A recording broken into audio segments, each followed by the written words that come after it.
Olá, sejam bem-vindos ao Despertando o Espírito Santo.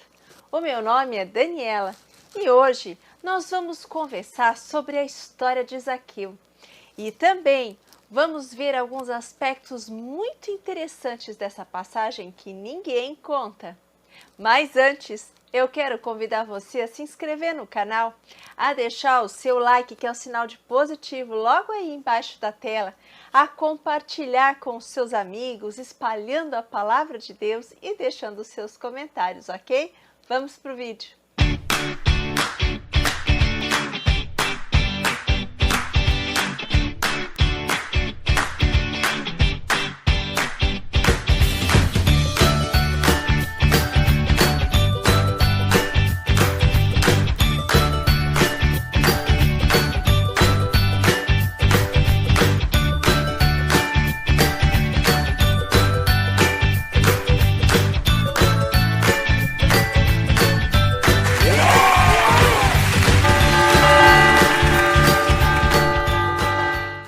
A palavra de Deus vai nos dizer lá no Evangelho de Lucas, no capítulo 19, a partir do versículo 1 até o 10, o seguinte: E tendo entrado em Jericó, ele atravessava a cidade.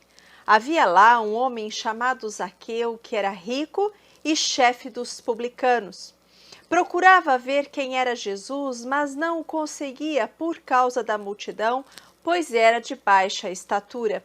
Correu então à frente e subiu num sicômoro para ver Jesus, que passaria por ali. Quando Jesus chegou ao lugar, levantou os olhos e disse-lhe: Zaqueu, desce depressa, pois hoje devo ficar em tua casa. Ele desceu imediatamente e recebeu com alegria.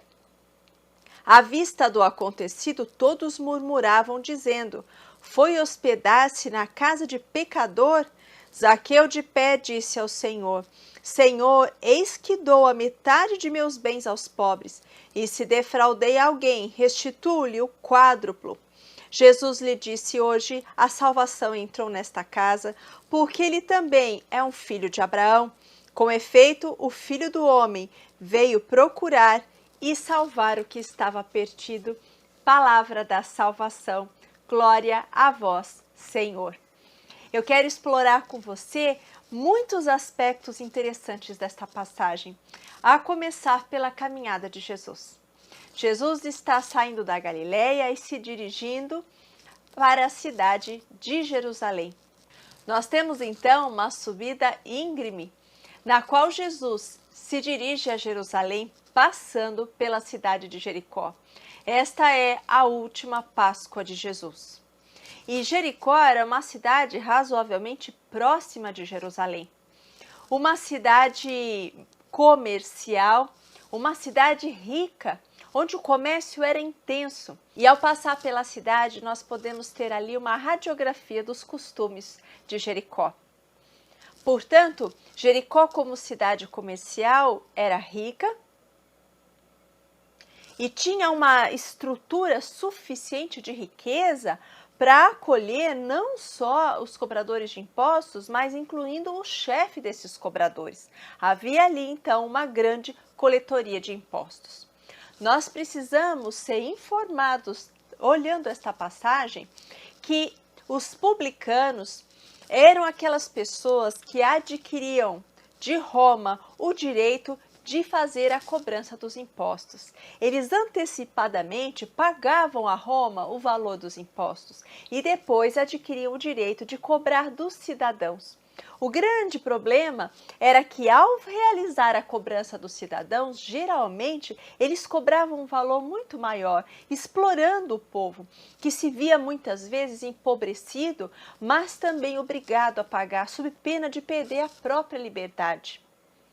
Por isso, os publicanos eram odiados pela sociedade judaica, expulsos das sinagogas, e ainda que tivessem origem judaica, não eram considerados judeus, estavam fora dos costumes, fora da lei de Abraão, indignos e odiados. Também porque os impostos não eram utilizados em prol daquela cidade, mas eles eram todos enviados a Roma. Então, você tem aqui uma população que se vê obrigada a pagar uma quantidade muito maior de impostos que nem convertia em seu próprio benefício. Por isso, os publicanos eram conhecidos como pessoas traidoras do seu povo. Ainda, eles também eram responsáveis por cuidar das edificações e das construções que muitas vezes eram realizadas na cidade por intermédio de Roma. Eles cuidavam, eles forneciam mantimentos e suprimentos para o exército romano. Eram verdadeiros traidores, segundo a visão do povo da época. Nós temos ao redor de Jericó uma especiaria famosa, conhecida como o bálsamo de Jericó. Essa especiaria era cara e que possuía um valor comercial muito alto, utilizada na fabricação de perfumes, de pomadas e de outros produtos de grande utilidade e de um grande poder de venda no comércio. Por todas essas questões, já é possível imaginar por que Zaqueu era odiado no meio do povo. Porque não bastasse que ele fosse um publicano, ele era o chefe dos publicanos. Chefiava, portanto, uma coletoria numa região rica. Portanto, este homem precisou de bastante coragem para tentar ver Jesus, porque ao ir sozinho ele punha a sua vida em risco. Apesar de ter uma estatura baixa, ele ansiava por ver Jesus. Provavelmente dentro dele havia ali aquela semente de transformação. Ele ansiava ver o Messias. E então subiu no sicômoro, conforme nos diz o Evangelho. Zaqueu expôs gravemente a sua vida, porque no meio daquela multidão ele podia ser facilmente morto. E motivos contra a sua vida não faltavam. Portanto, ele vai subir numa árvore, que é uma espécie bem próxima da figueira, que mais tarde Jesus vai amaldiçoar ao entrar em Jerusalém. Mas uma árvore de tronco largo e de folhagens também muito largas, folhagens que o podiam esconder. Então ele estava ali a salvo da visão do resto do povo. Ele não estava se escondendo de Jesus. Ele se escondia de possíveis inimigos que podiam aproveitar aquela ocasião para tirar-lhe a vida. E então Zaqueu é visto por Jesus. E quando Jesus se dirige a ele e diz: Zaqueu, desce depressa, nós temos aqui um verbo utilizado na linguagem da época que não só um imperativo, como seria no caso da língua portuguesa, desce. Nós temos aqui um verbo que exige uma atitude reflexiva. É um verbo que exige do seu interlocutor uma resposta. Zaqueu precisou pensar em que tipo de atitude ele daria como resposta para esse chamado do mestre. Então ele desce e com alegria recebe Jesus na sua casa. Nós também temos um aspecto importante a respeito de Jericó. Se nos lembrarmos que em Jericó foram construídas muitas edificações encomendadas por reis e não só pelos romanos, que buscavam em Jericó o abrigo, principalmente no período de inverno, quando em Jerusalém, naquelas regiões montanhosas, o inverno era extremamente rigoroso. Nós temos todas essas condições pitorescas da cidade de Jericó. Nós vamos ter também no cerne de todo o Evangelho de Lucas, nesta passagem, enquanto Jesus está se dirigindo a Jerusalém para a sua última Páscoa, nós vamos ver muitas questões, muitas histórias retratadas pelo evangelista que vão tratar sobre a questão da purificação, do que é puro e do que é impuro. Nós temos a história de Bartimeu, cujo nome significa o impuro. Mas neste caso aqui, nós temos a história de Zaqueu, que na sua linguagem original vai significar o puro.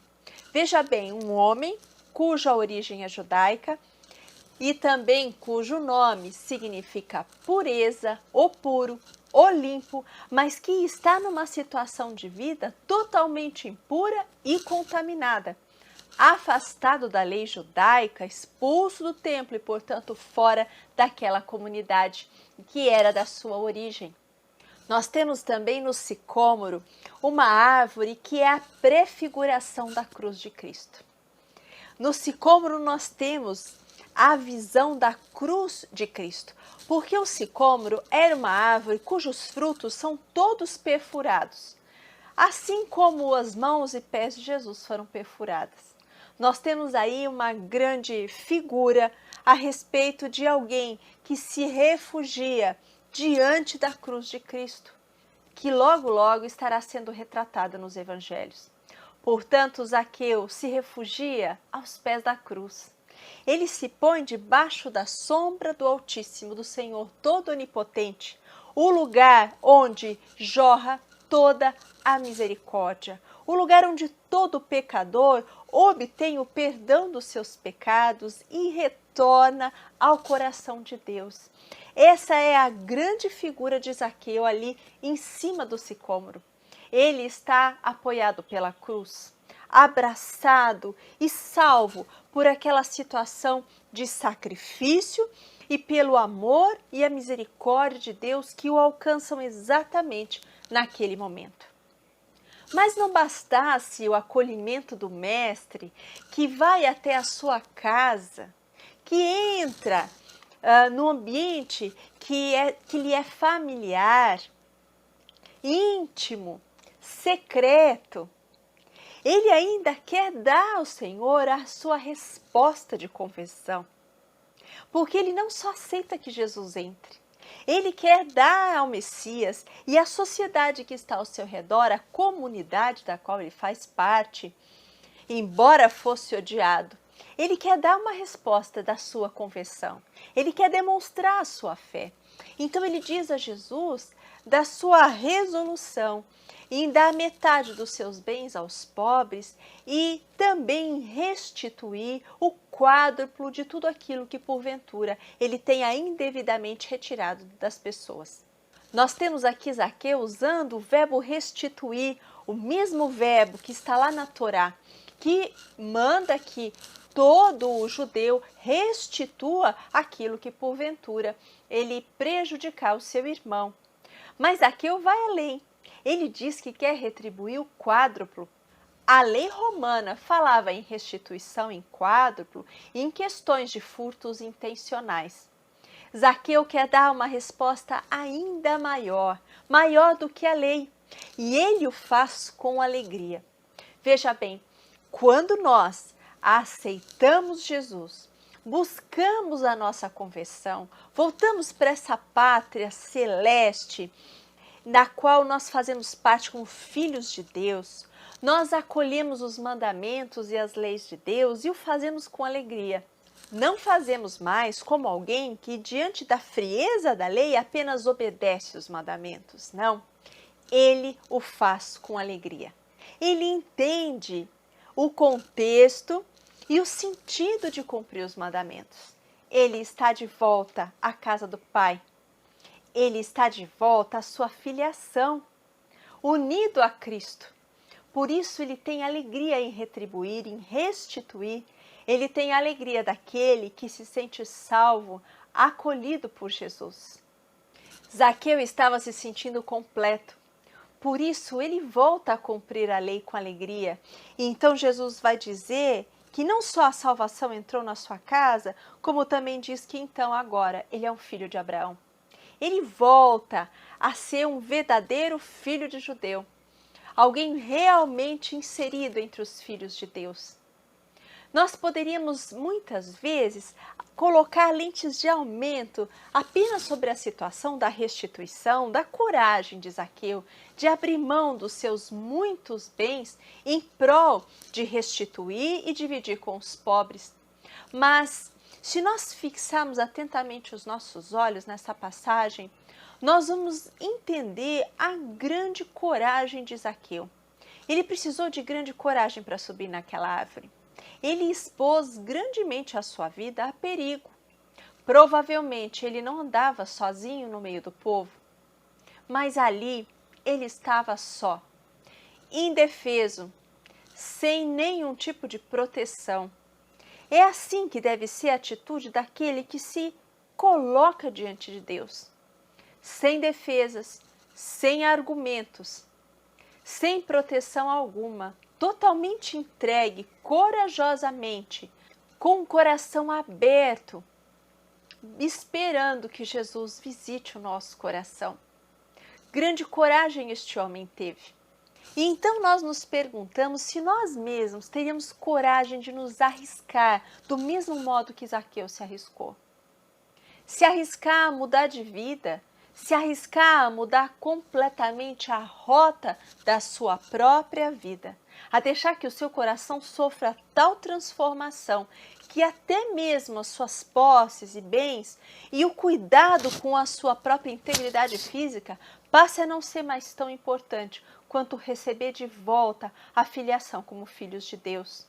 De fato, é difícil se arriscar, mas nós somos tantas vezes desafiados a nos arriscarmos para evangelizar, a nos expormos, muitas vezes para apresentar esse Jesus vivo nas várias situações que se apresentam, a nos arriscarmos a viver diariamente uma vida que faça sentido, uma vida reta, uma vida que possa ser um evangelho aberto para os outros. Nos arriscar de abrir mão dos valores e de todas aquelas quinquilharias que nós guardamos no coração, para que nós possamos de fato ser novas criaturas, encontrar as novidades que Deus tem para nós e que são tantas vezes impedidas porque nós estamos tão arraigados naquilo que achamos de nós mesmos, estamos tão arraigados ao passado, tantas vezes nos sentindo coitadinhos, amedrontados, que não nos arriscamos para esse amor. Não nos arriscamos para a possibilidade de nos tornarmos pessoas diferentes, pessoas amigas de Cristo, pessoas que têm a companhia do Espírito Santo. Esse é um grande desafio que nos provoca a nos arriscar. Amar muitas vezes é arriscado, perdoar é um risco, o risco de sofrer de novo. Dar nova chance também é um risco. E buscar ter para si uma nova chance é um risco também, porque nós sofremos os riscos de quedas que inevitavelmente virão. Nós precisaremos encontrar muito mais força para nos levantarmos e continuar seguindo em frente, apesar das nossas derrotas, em meio às nossas preces e ao amor de Deus corajoso que sempre nos impulsiona a seguir adiante, a seguir adiante, a seguir adiante. Zaqueu é hoje para nós um forte exemplo de conversão, um forte exemplo de mudança de vida, de alguém que está disposto a tudo, que se arrisca fisicamente, se for preciso, para ter a vida mudada, chacoalhada, sacudida, transformada, assim como Jesus transformou lá nas bodas de Caná a água em vinho. É preciso acolher o que Jesus nos diz.